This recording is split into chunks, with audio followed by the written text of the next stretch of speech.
Morning. This is Optical Wireless Communications. My name is David Bates here. Introduction. In the introduction, what we will be learning is first the definition of free space optical communications. Then the wireless optical communications, the need and the usage of optical communications. The third one will be the block diagram and optical sources, the challenges in applying the free space optical communication, alignment, acquisition, and other things.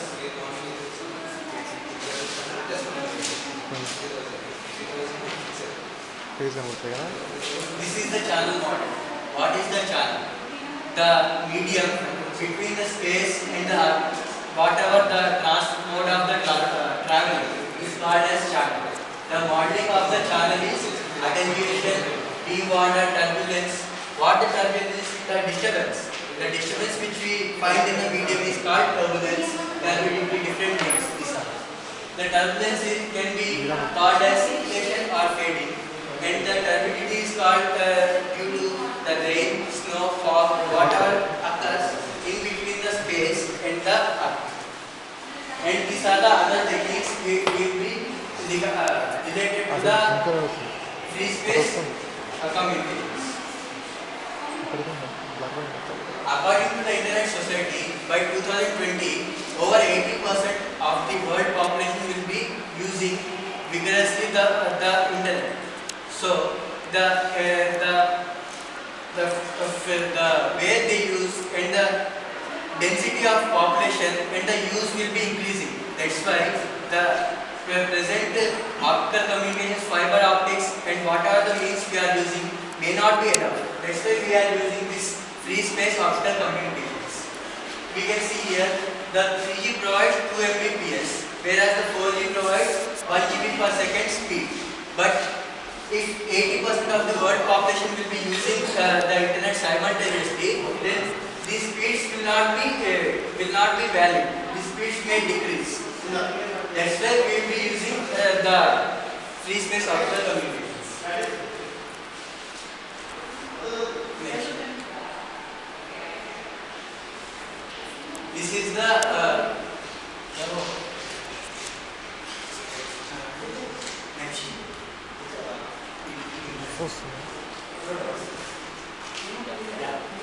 This is what? This is at LEO station, low Earth orbit. The satellite is here. This is the ground geostationary Earth orbit. This is one satellite. This is another satellite. The link between these two is the optical crossing. This is what the free space optical communication is. This is to the Earth. The optical downlink is provided. This is if we consider a plane is traveling, and in that if we need internet, in that plane this is directly provided to the internet there. This is the downlink to the Earth and the Earth stations, and this will be the downlink to the plane. Because the plane is traveling in moving object, even the satellite will be the moving object. So the downlink will be sent to both the things simultaneously. From A to B. This is the other example. The satellites even communicate within themselves. The optical channels will be passed into them. Through the optical channels, the communication between satellites is also possible. By sending from one satellite to another satellite, and then from another satellite then to the ground. If this is India, say this is India, this is America. So from Indian satellite to American satellite, if you want to send some message through free space optical communications, that is possible between the satellites also. That is the advantage here in the space itself. This is the brief history of the free space optical communication. In 150 BC, the smoke signals are given by American Indians. That is, by releasing the fire and the smoke, they used to communicate with the large different areas. This is the difference. Okay. In 1960, laser was invented by Japan, so that has bring lot of revolution in the free space optical communication. By using laser things, FSO mainly use this has to bring the revolution, and then these are used in military applications. The laser and the FSO both mixed together and used in military applications in 1970s.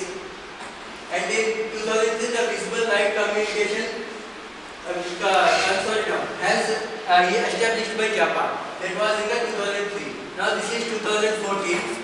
We can even see the other instruments of the free space optical communication. This is what the difference between radio frequency and free space optical communication. The radio frequency has a particular spectrum. That spectrum is depending on the bandwidth. The spectrum is depends on bandwidth. The bandwidth can be low bandwidth, high bandwidth. Any of bandwidth there is no station, and spectrum can be regulated. But coming to FSO, single FSO channel can offer terabits per second. The speed of the waves will be terabits per second, and spectrum is large and the license is not necessary. Whereas for buying the broadbands in radio frequencies, we need to buy some broadband frequencies, we need to have the license, and at the same time we need to pay some money. But whereas coming to the free space optical communication, we don't need to pay any money, we don't need to pay any licenses, buy any licenses. That is directly from the space. A receiver will be there. It will be in the next slide. This is what the receiver is. Directly from the space we are receiving to the this receiver, and this will be transmitting the whatever the receiving waves into zeros and ones, and from then coaxial cables, copper wires, this can be directly transmitted to our systems, these systems.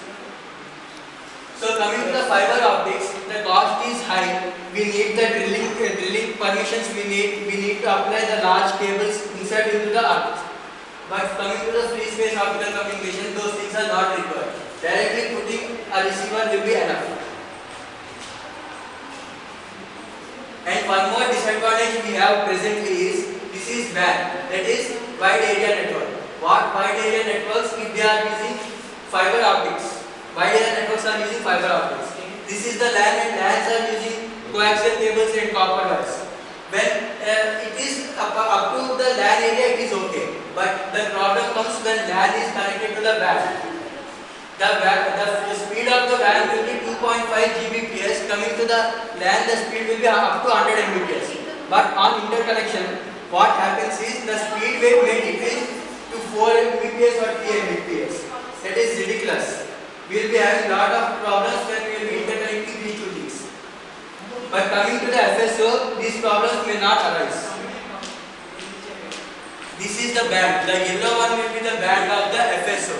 See, the Zigbee will be up to 50 meters and can provide 1 Mbps. Similarly, the Bluetooth and optical WAN will be up to, of course, 100 Mbps, but the distance is very less, 50 meters.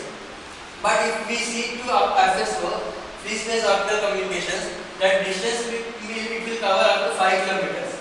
And even on putting under implementations, we can extend up to 15 kilometers, and the speed will be 10 Gbps and above. That is the possibility in FSO and advantage of FSO, free space optical communication. This is the free space optical communication block diagram. The block diagram is this will be the transmitter 1010. The binary code conversion will be there in the transmitter, and the same binary code conversion will be there in the receiver. What happens is this is the atmosphere channel. What we have seen, the space and the earth. From the space, it will be sent to the beam of light that is in the next. This is the beam. This is called point. This is the divergence. The area is called divergence, and this is the receiver. Here we are getting the information into 1010 binary format, and the same we are transmitting here to the receiver through the coaxial cables and or copper wire. The information will be directly passed to the computers, as we have discussed earlier. But what are the coming to the challenges? Since the satellite is moving object, even the earth is moving object, both are not stationary. So what happens is the building moves. It is the building situated here. This is what the receiver is, free space optical receiver. But since earth is moving and space, the satellite is moving, the motion of the building comes to here while rotating. And what happens in between is the fog comes. That is a challenge. The fog, the scintillations, the obstructions, While if it is stationary, no problem, direct contact will be there. But since both are not stationary, the challenges are whatever comes in the space in between the channel, the medium. These are the interpretations we will be getting. Due to those things, the what we require is alignment. Alignment is required, and due to alignment, the range also we need to observe. So by using alignment patterns, we will be setting few things. That we will see in the next. These are the all challenges. These are the all particles. From millimeters, micrometers to nanometers, all are the particles. We can see the fog, the snow particles, the dust, the carbon dioxide particles. Whatever the gases are, all gases will be in the form of molecules, ions, atoms in space. They will be freely moving. So these all are the obstacles when it comes to the free space, because we need to transfer the direct focus. The beam of light will be transferring from one transmitter to the receiver. That's why every small particle is the obstacle we can consider. We can see, if for example the day is so snowy or so foggy day, then diffraction applies. What is Rayleigh scattering? Ramsay and Rayleigh methods are those things by which we can separate atmospheric gases. By using Rayleigh scattering method, we can be separating the atmospheric gases in these situations particularly. Scintillation and beam water are also happening. What is scintillation is when the few dew drops. What the dew drops are, when from evening, the morning, what we observe on the glass are called dew drops. Due to the night, coolness of the night, the atmospheric gases few gets condensed and falls as a dew. That is what called as scintillation. So I have told about alignment. Alignment angles we need to develop. How we are developing is the 1 degree. The measurement of 1 degree is 17 milliradians, and 1 milliradian is approximately 0.057 degrees. By using this is the milliradian. This is the focus beam, that is at satellite. This is the receiver point up to 1 meter area, and this is the range by 1 kilometer. These are divergences. This thing is called the path. Focus is called divergence. So for 0.5 milliradians divergence, the range will be 2 kilometers, and the spot diameter will be 1 meter. This is the spot diameter. So in that frequency, the receiver will be receiving the transferred data from satellite.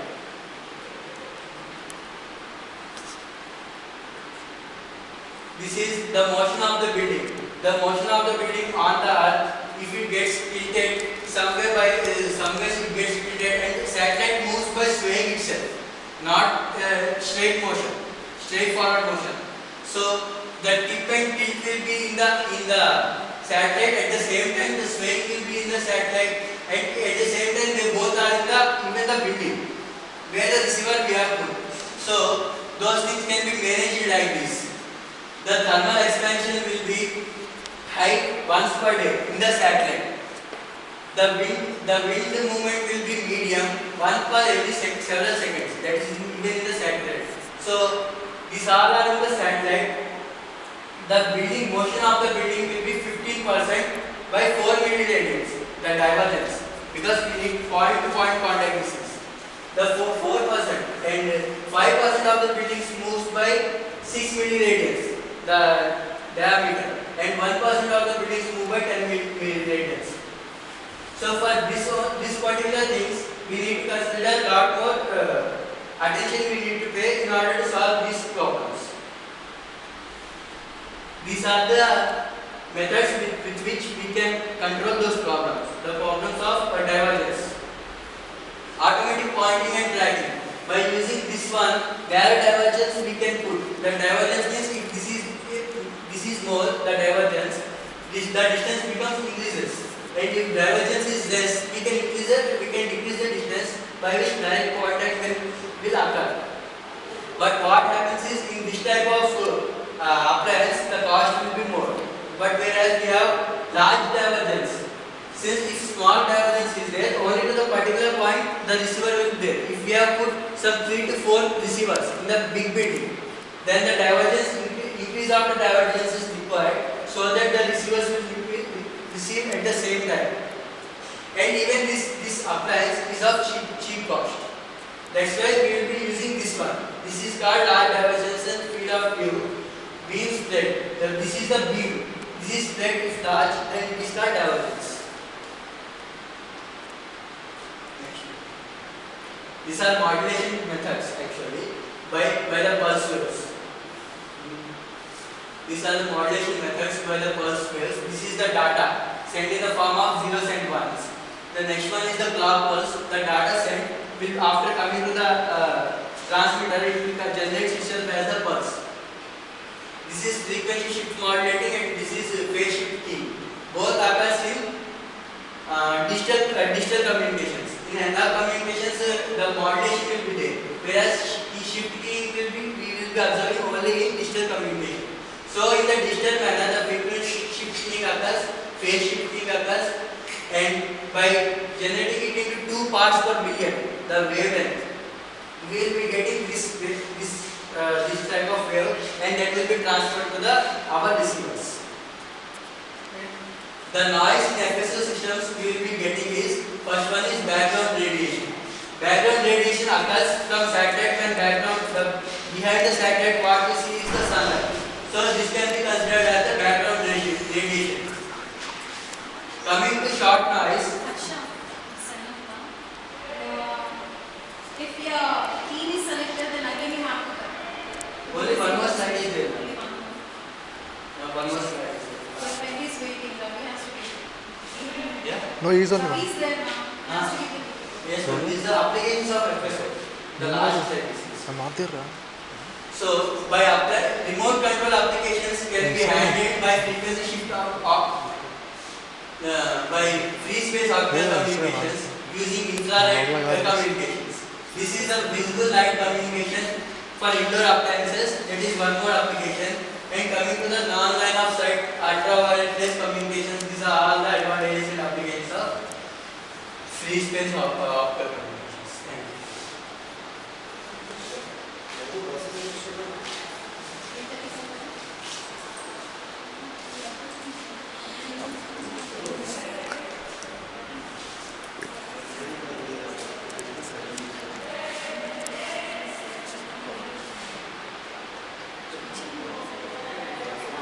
Only one run.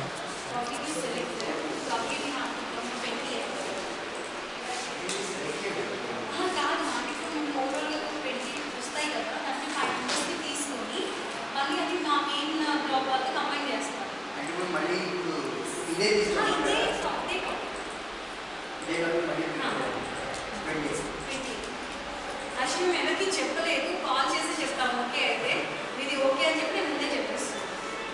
Select అయింది five members select చేస్తున్నాం ఇచ్చిన టాపిక్స్లో. దాంట్లో మీరు select అయ్యారు. 28 రోజు మేము finalise చేస్తాం. ఆ రోజు 5 మెంబర్స్కి పార్టిసిపేషన్ ఉంటుంది. ఆ 5 మెంబర్స్ మీరు ఫైనల్ వచ్చినప్పుడు మీకు వస్తుంది. ఫైనల్ సెలెక్ట్ అయితే అయిపోయారు, సెలెక్ట్ అయిపోయారు.